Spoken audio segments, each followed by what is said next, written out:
Early Saturday morning. Somebody getting their ball practice in. I'll start this gear swap again. It's gonna get cold, cold, cold tonight. I'll try to get a lot of work done today. It's gonna be really cold tomorrow. But we have heat. Not the greatest insulation, but we got heat. We just got to endure the noise. Had a little snow 2 days ago. About an inch or maybe a little more than an inch, probably close to 2 inches. Got a little warmer yesterday and the sun shining. It melted most of it away. Supposed to get more of it this weekend, I think. Used to like snow when I was little, but anymore I don't. I had to deal with it at work, so it really puts a damper in the enjoyment of snow anymore, so I'd rather not even get any. Alright, I got the shop about 48 degrees, 50 degrees over there. Over here is probably a little bit warmer. We are set up to start putting bearings on the pinion and the differential. We've got them on the bearing warmer ring and the bearings for the carrier and the pinion. And we've also got the differential and the pinion in the freezer overnight, shrunk up. Hopefully that'll aid us in assembly. We may have to help those out a little bit with a torch. They're about 150 degrees. They need to be a little bit more. But got all my tools set up. Most important ones there. And hammers and stuff. And hopefully I got my shim. Wherever I put that, that's great. We'll have to find my pinion shim. What I did with it. Oops. Oopsie. Alright, let me find that real quick. Found my shim. I put it on the pinion in the freezer right where I wouldn't forget it. Yeah, took me a couple minutes. But we found it. I'm gonna heat this bearing up a little bit and get it pressed on there. Hang on for a minute. And like I was saying, I let this bearing and pinion temperature equalize. And I looked up at it at the light and I can see through the bottom of the race and the top of the pinion. So I had to take my pressing apparatus, tap that down a little bit, and got it seated all the way down. I guess when it equalizes, it moves itself just a little bit. But that's seated in. And the carrier bearings, first one I heated up 275 where it landed. Put it on here, it did not slip on as well as the pinion. I had to do a little tappy tap. So this one here I took to 350. Didn't make any difference. Still had to tap it, but it went on nice. Whenever you heat that up, you gotta make sure you don't, if you discolor this inner race too much, you're a little too warm. Sometimes it'll turn you can get a real light khaki color, just a little bit of discoloration, and you're not hurting it. But if you go any past that, you're gonna hurt its integrity, I guess. Anyway, I guess we can start put the pinion in and the bearings, yoke, nut, tighten that up. Or we'll get the ring gear on it next, then we'll do that. We'll just like on the rear, got these cleaned up with brake clean. We'll put a little Loctite on them. This is froze, that's warm. It'll slip on there real nice. We'll get that bolted up, pinion in, yoke on it, get her snug down. Then we'll set this in there and start playing with our shims. Get our backlash to, I would like to see it at 6. We'll see where we can go, 6/1000s. And then we'll check our pattern and get a good idea of what's going on here. This guy has fought me trying to get that yoke on there. I got it, but it won't slip on the pinion. It's making its own splines. I've heated, cooled, lubed, beat. You can get it on just where the pinion comes through the yoke, just enough where you cannot get the nut started to help you draw it on. Finally got it. Whenever I got to take that yoke back off, it's going to be, I'll have to use a puller, but man, that thing is fighting me. I got it on maybe that far, took it back off. You can see where the pinion is cutting its own splines through the splines in the yoke. Got it in. We're going to stick the carrier in there, get the shims, get our backlash close, check our pattern. I got a bad feeling I'm going to have to take that pinion back out, put more shims underneath it. Just the way that the factory one looks, I put the factory shim in there. It's your starting point. I got a feeling I'm going to have to add about 20 or 30 thousandths more to get that pinion deeper into the ring, but we'll find out here in a minute. Hang tight. All right, after much piddle dicking around with this thing, trying to get everything the way I want it, pinion in it, ring and differential in it, I have shimmed 100 times different ways, but I think I'm happy with 7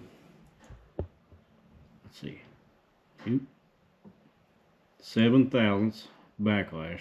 I was shooting for 6-7, something like that. First time I put it in, had 7 or 8 thousandths. So I was like, we'll get a little tighter, just a little bit. 3 thousandths. All right, swap shims around. 11 thousandths.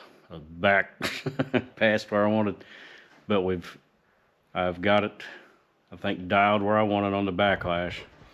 And then the gear pattern, I got lucky on it. I was thinking I was going to have to move the pinion out, but it's actually out just a skosh farther than what it should, by just a couple thousandths maybe. But looking at that pattern, it's deep, fairly deep in the gear, in the tooth. It's not on the edge, but it's not all the way down in the bottom of it. It is a little bit farther this way in. That means your pinion's towards the carrier just a skosh. But if you look at the coast side, the reverse side pattern, let's get a good one here. It is hitting perfectly in the middle. So I think I'm going to leave it right there. At that 7 thousandths backlash, I think we're good. I think this ball joint separator kit that I bought off eBay a couple of years ago, 3 years ago, it has paid off immensely, especially on this job here, because I can use these pieces for help driving bearings on and stuff, hammering on them. Ball joints, I was hoping I can use them for these upper control arm mounts, but I can't find a combo of anything that'll fit over, and so we'll have to get a little creative on that. But I'm pretty happy with that gear setup. Everything's, ring gear's torqued down. Got to take that stupid ass yoke flange back off of there, get the crush sleeve in it, and bearing and the other shim that goes on it, and then tighten that crush sleeve down. That's always one of the biggest pains. But I tell you what, having this axle out here on the bench, sitting on a stool, this guy's much happier. Brings that temper level down a little bit, instead of having up, down, up, down, up, down, in and out of the rear end. I should have took the rear end out too, but I thought it'd be faster doing it in there, and it wasn't too bad. But laying on your back, getting that carrier in and out in the shims and everything, and being on a creeper, and anyway, it's all looking good here, and we're going to get that flange off. Cross our fingers, we can get it off without destroying stuff. we'll get the puller on it and truss sleeve in it, and we'll be back. Well, that went pretty good. I guess after dragging that yoke on before, it self-clearanced itself. Came off with the puller, went right back on, truss sleeve. Had to pull the differential back out to get the pinion out of there so I could get the bearing off of it. Everything feels good there.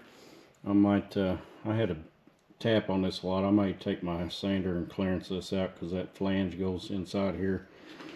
Might have to sand that out with a drum sander a little bit. New seal in it. And what else? All that's back in, tightened down. I think we're gonna try to get those bushings out and probably throw a little spritz of paint on this thing and get the diff cover on it before I do any of that. I've got it all cleaned up, ready to go wherever it's sitting at. Oh, it's back here. All right. I think that's it for now. I'll get the heater fired back up in there. I can almost see my breath again. That damn light shining on everything. Look at that pretty thing. All back together, minus oil. Just got a little paint spritzed on it. It's a little shiny right now. It's got to dry to be satin. And it's ready for me to screw it all up whenever I go to try to take the bushings out and put it in the Jeep. So this will be the best it'll ever look. While that dries, I'm going to start taking these U-joints out. They're not bad. They're originals, 148,000 miles on them. They feel good. Does a guy chance it and leave it in there? They'll probably last a little while. I've already got new ones. We're here. Let's go ahead and pop them out. Struggle with that. Possibly screw them up, but let's get them in there. So many different ways to take these out and put them in. We'll find out how hard these are to get out. I'm sure they'll won't be the easiest, but it won't be the hardest. I've had some that's been in there 40, 50 years and they've fought you every step of the way, but we'll get started on this. Ball joint separator tool for the win again. Got that out pretty simple. And we got visitors. New U-joint. Getting ready to go in. All right, Ranger. You got your ball. Mommy throwing a ball for you. Got both those in. Went pretty good. Ball joint separator made that job so much easier. You guys ought to get you one. I've about wore mine out already. The end piece that does all the pushing, the inside pin's wearing through it. But that's what you get. It's just a cheap kit. I ain't gonna talk bad about it. But the good thing is, whenever I bought that one, they sent me 2 of them on accident and paid for 1. Cool. Got both those in. Went pretty good. I've had some that's been real bad to get out where a guy's even messed up the ears. Because used to, I just put them in a vise or C-clamp and hammer and beat the living shit out of them. And I've had some, thought I'd be slick and cut the center out with a torch. Well, it gets everything too hot, gets these too big, and your caps won't stay in it because it's made your holes too big. I didn't grind them out or cut them or anything. I just cut the center out, but it swelled it enough where it wanted to move in there, so I pretty much run the axle shaft. But worked out good here. This is a little tool I made.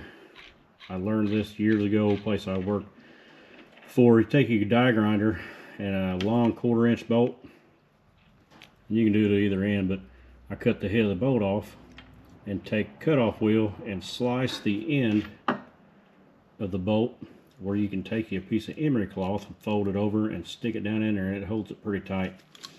So when you got a little hole like this, like when I take the U-joint out, the hole inside the ear is rusted pretty good, and you don't want to put a new one in there. It makes it harder.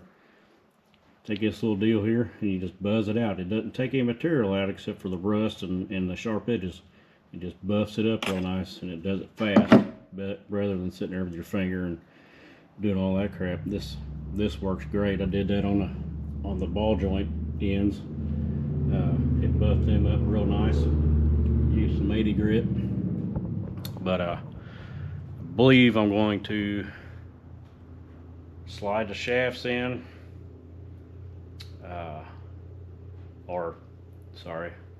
we'll put the knuckles on and then slide the shafts in, possibly put all the brake or the wheel bearings and all that jive on there before we get it down on the under the Jeep. We'll pick it up with the jib hoist and get it down there on a jack and roll it underneath there.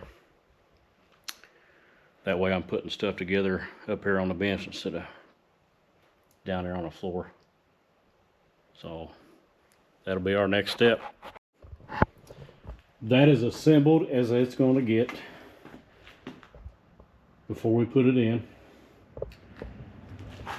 Guy, I don't know, I might splash a little paint on these outer knuckles. I don't know. Doesn't matter. Not really. Still waiting on my bushings to show up. Supposed to be here today between 10 and 2:40, whatever, FedEx. So it might be next Saturday. So if they don't show up today, those are staying in there. I hate to, but I may go ahead and try to take one of them out, see if I can even get it out. We got tomorrow to work on it too. I'd really like to get this thing back together tomorrow so we can do a little driving testing, as we got that to try out too, to get the computer right where it'll shift. So we'll see. I'm gonna work on trying to get these bushings out of here, and hopefully we're gonna leave our faith in FedEx today. But Mama wants to go out to eat tonight, so got a couple hours here before we have to shut down shop, go clean up, and go get something good to eat and do a little Christmas shopping. All right, got her in the Jeep. Wasn't too bad, just takes a while. Muscle it underneath there. My bushings did not show up today, so we just left the factory ones in the upper mounts. Gonna go with it. I put sway bar disconnects in it. It reminds me I gotta tighten that up. I've got the battery disconnected. We're gonna clear the codes, let it sit there overnight. Clear the codes, and tomorrow we will get tires mounted on there, off the jack stands on the ground, and battery back up, and we'll go through the instructions on that Super Chips tuner, and hopefully get that figured out. We'll take it for a test drive, and hopefully nothing falls off of it. I've touched about everything on suspension and axles on this thing. That one's tight, and take it for a little spin, see if we can get it to shift, and come back, retighten everything. One thing I didn't show you guys is the lower ball joint. Both these ball joints are Moog greasable, but the bottom ones, you can't put the grease fitting in, they hit the axle joint. So I found a plug to put in one, the other one I just had to grind the top of the grease fitting off so the axle joint would clear it and it won't break it off in there. It'll help seal it off. No other major hiccups on it. Everything went good except for me being dumbass and forgetting you can't put the tie rod on before you put the drag link on, and then you can't put the lower drag or lower tie rod on before you put the steering stabilizer bolt in there. So I had to do that a couple times. And you just gives you practice. But yeah, everything's going great. Somebody has made one hell of a mess in my shop. They got every tool out of every box and had it laid out. So hopefully they come in tonight and the cleanup crew and get everything put away. And it is currently colder than a witch's tit outside. Temperature is dropping. It's going to be like 7 degrees tonight. So that's great. Hopefully nothing, I don't think there's anything out here to freeze up except the pressure washer. Might blow it out real quick if there's any water left in the lines. Anyway, you guys have a good night. Good morning, everybody. We got our tires and wheels back on the Jeep, off the jack stands, and battery hooked back up, and I got my Super Chips programmer, flash cow, whatever you want to call it. I've got it plugged in. It's right down there. Got it linked to our phone here. I done went through all the cycling of everything. It tells you what to do. We changed our tire size, updated that. You actually measure the tire size, not just put in, as we've got 35s on here. They don't actually measure 35s. They're about half tread, so it tells you to measure them to be exact. So we went 34 1/4. You can do tire pressure settings and app on the phone. It's pretty easy to use, especially for an old man like me. But let's see if it saved. Yep, saved our tire size. Go back. Tire pressure sensor is still on. I done turned that off. I'll try that again because they still have the icon on the dash. For some reason it's not.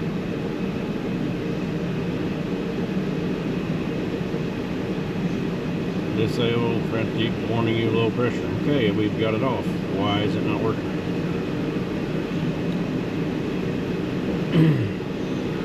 And we did the tire setting. You can do drivetrain setup. We changed the axle gears, so we went in there and changed. Come on. We've got 488s. That's what we selected on here. And it tells you to update it, and you got to cycle the power off, let it sit, do its digital stuff and all that scientific crap. So we've got that entered in, tire size. Say hi, buddy. Ranger's in the Jeep with us. We've got that all set up, so we're gonna take it for a test drive and see if the transmission shifts now. Before, last weekend we got the rear gears going, or in it, took it for a test drive. It shifted first to second and wouldn't come out of second. And you couldn't even put it in manual mode to shift it manually. You just stuck in second gear and you had to stop, put it neutral, reverse, you could back up. But as soon as you put it back in drive, it was still in second gear and it'd take off sluggish. So that's why I knew we was gonna have to get a programmer, but I figured we'd at least be able to test drive it. We'll take it for a test drive, see how it goes. If it goes good, that'll be a good thing, and I'll feel a hell of a lot better about it. Then we'll go through, check all our nuts and bolts, make sure we didn't forget anything. I did put the sway bar disconnect quick links on it. Yeah, they're Chinese, if you're wondering. They said rough country on the ad. There's not a rough country sticker, print, it's nothing on them. So they're knockoffs. We'll see if they work. They're adjustable, greasable. You can take them off pretty quick, just hitch pins in them. But yeah, we got to get the YJ out of the way. It's right behind us at the door here. I had to drive it Friday to work because we got snow, and the wife needed my Gladiator because she drives a Mustang, and you know Mustangs, they don't do very good with slick situations. So being this was down, she had to drive my Gladiator, so I drove my YJ, and that's why it's parked out here in front of the garage. And hopefully it starts because it is 5 degrees outside. Yeah, it's colder than a witch's tit. And that's, you hear my heater in the background. Yeah, got that one going. We got the other little salamander going. So yeah, it's a nice day outside. Anyway, let's get some stuff moved around here, and we'll take a little test drive. Get in there. We should have filmed this. Cold start. Wow.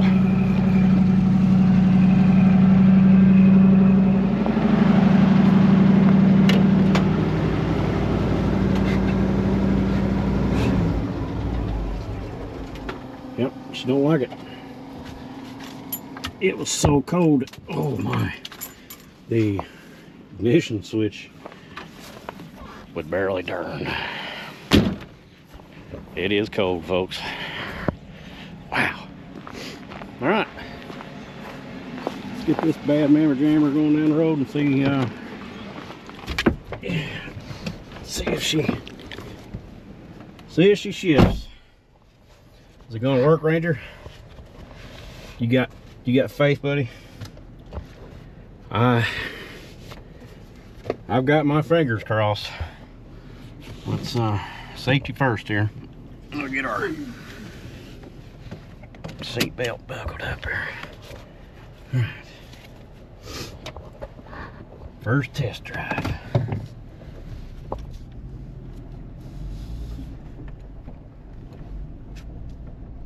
Which way are we going? We're going by the church. Yeah. Let's go by the church and see. That way.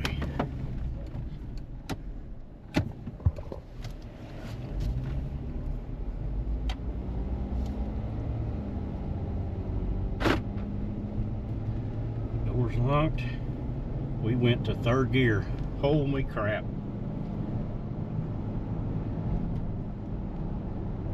Holy crap.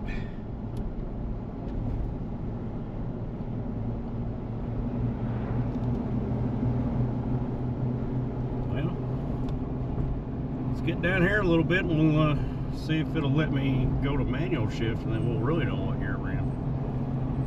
Man, this sun's gonna be bright. Forgot my shades. Oh my. Yep. I forgot our shades. Yep. No texting and driving. Just filming and driving. Alright. Still will not let us shift. That's great. Can't go to manual mode.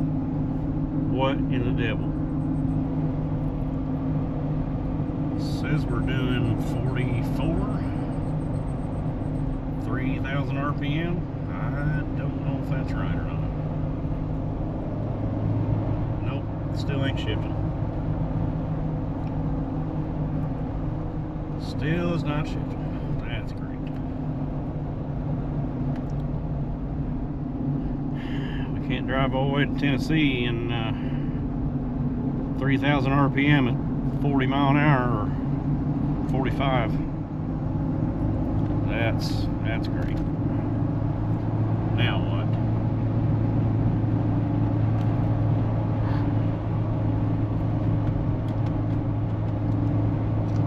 Yeah, let's see that. Probably not. It's 50 mile an hour, 3,500 RPM. Not gonna work. Well, back to the drawing board, buddy. Let's see, we'll turn around here and see if it shifts. Doesn't make any sense to me.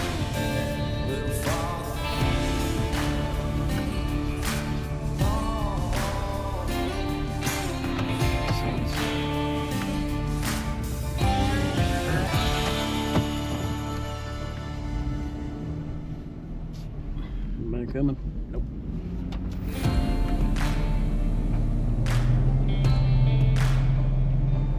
Oh, it does not like to shift at all.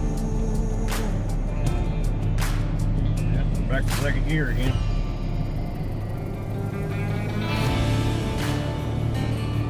That's all we got. Great. It's perfect. Why would it work? No lights coming up on the dash, nothing. 30 mile an hour. 35 Well, I guess we'll have to do some investigating there. Well, I'm gonna try to get back to the house here. Well, guess what?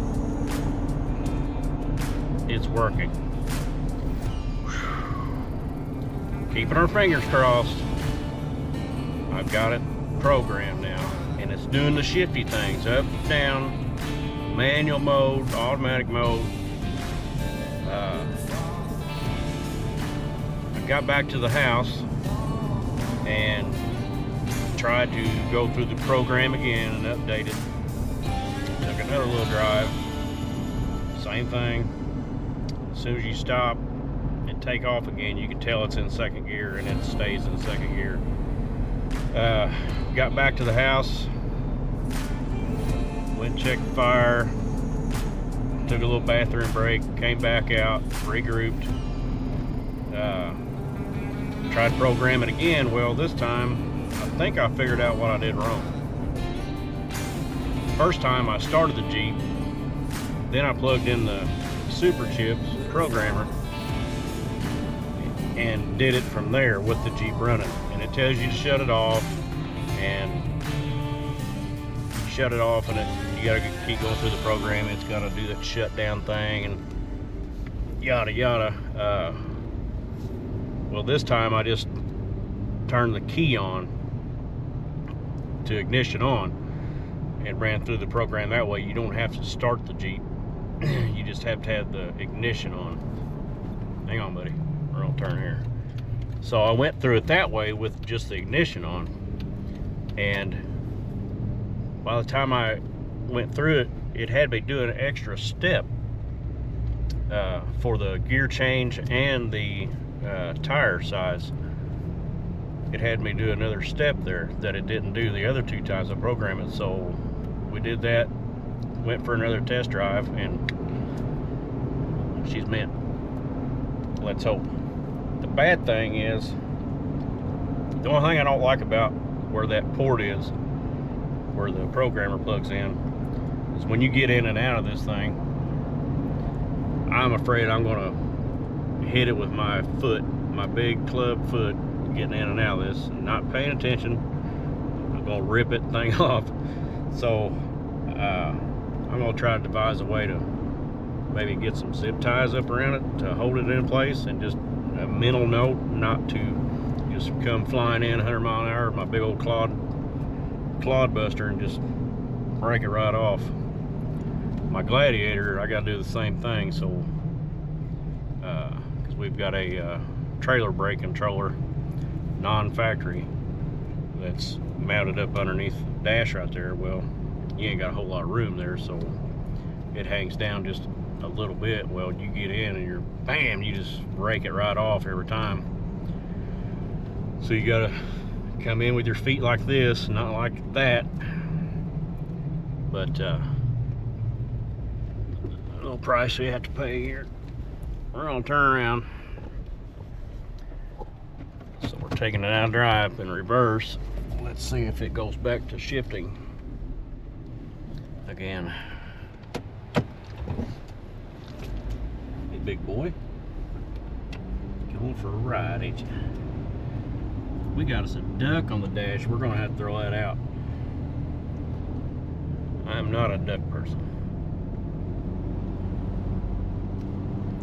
It's shifting. Awesome.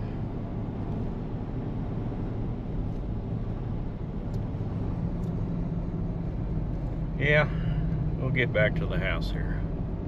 Maybe we'll crawl around in the woods, see how these differentials work. Guys got to get some miles on these differentials. We can we still got to go to town and get the additive for the rear diff before we do much driving though. The front end doesn't have to have it. It's a helical limited slip, and I can tell that it's in there because you don't have lockouts, so everything turns all the time, and I can tell the Jeep drives a little different.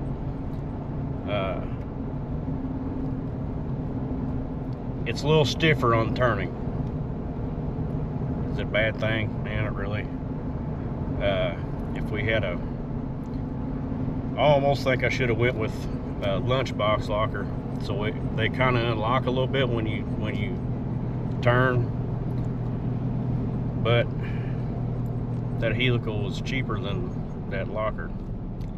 And there's the bad thing about those lunchbox lockers, they have parts that could break in them, whereas this limited slip will give a little bit and you don't have issue with it breaking. I just wanted some longevity out of this thing.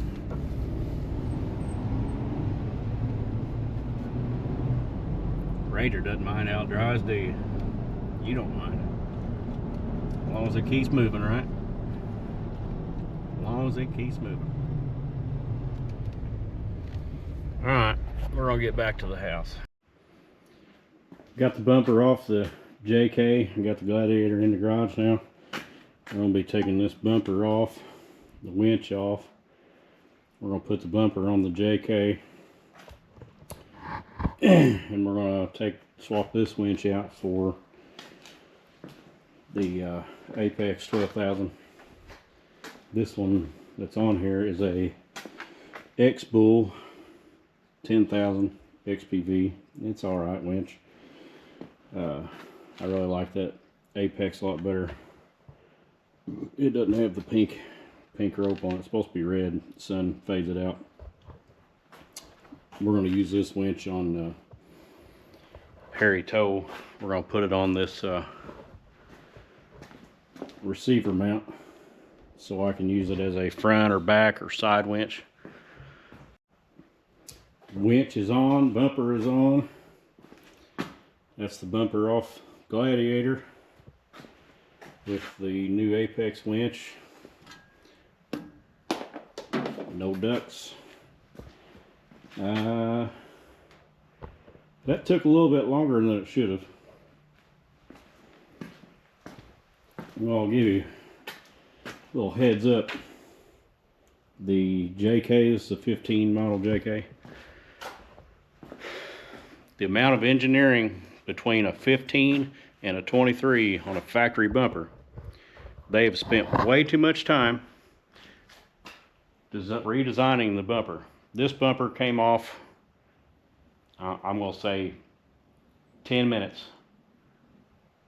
The 4 18mm nuts, or 8 18mm nuts, and 2 push pins, boom, gone. Unplug the fog lights and a couple clips, done.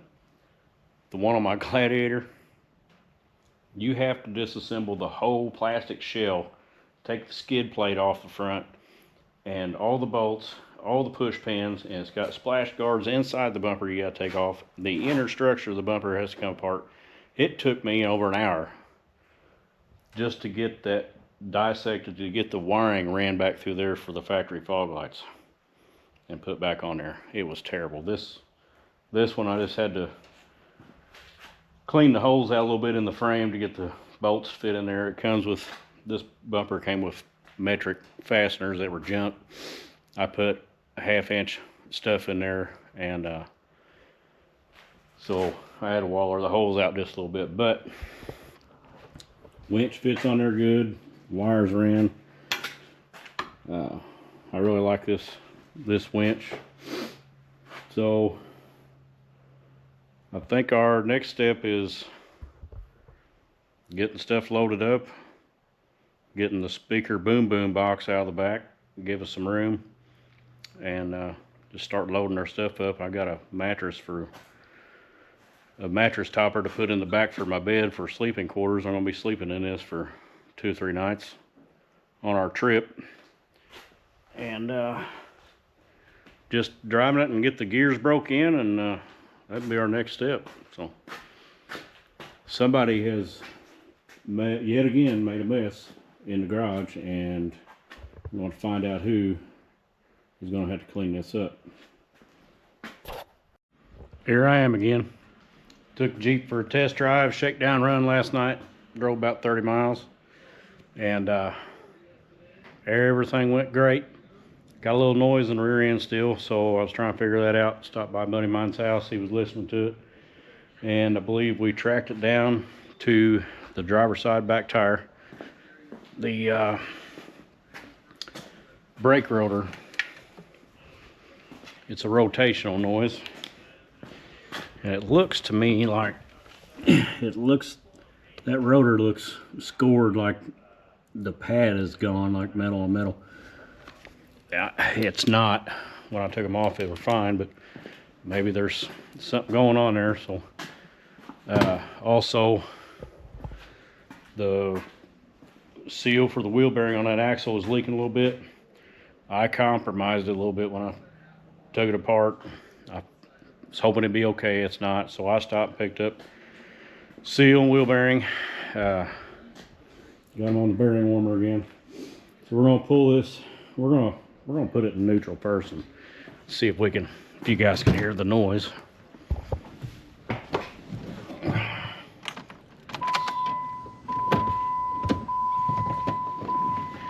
Neutral.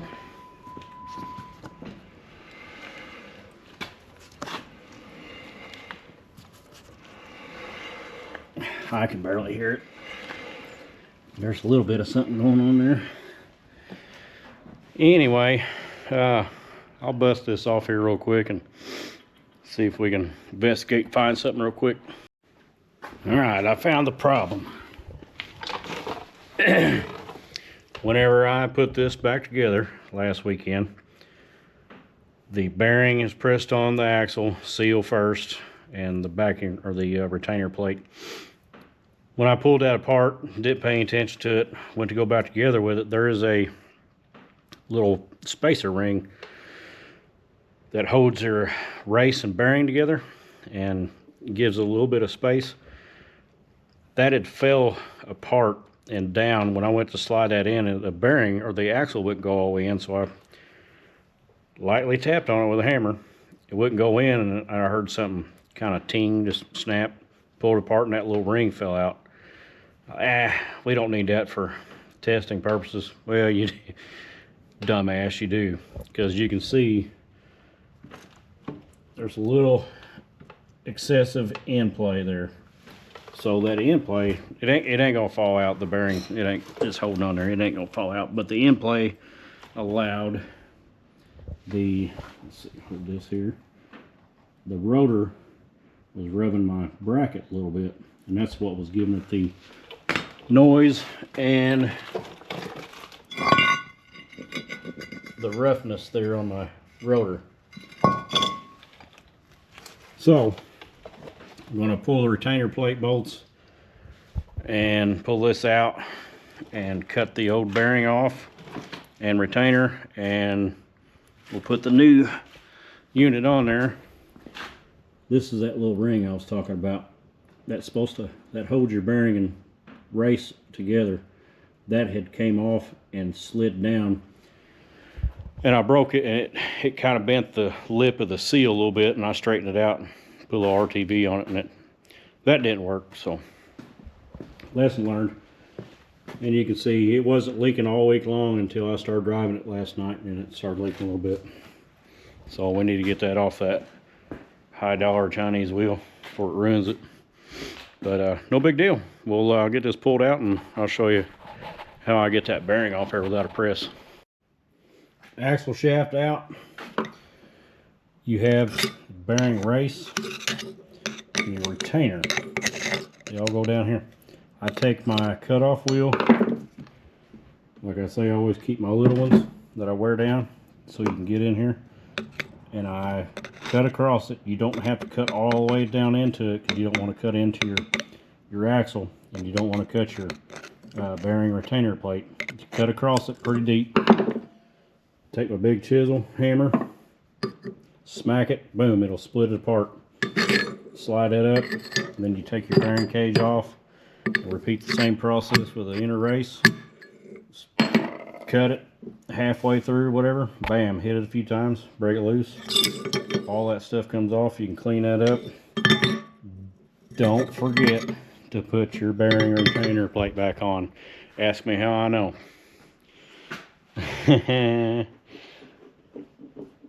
You always got to do it once, and then you'll never forget again. We'll get this stuff off, cleaned up, and see if we can't press that new one on. All back together, fluid topped off, everything went back together good. I believe I'm going to drive it to work tomorrow, do a little shakedown run on it, keep an eye on everything. I think I'll pull it out tonight and take it for a little drive down the block and come back around, just make sure everything's fine.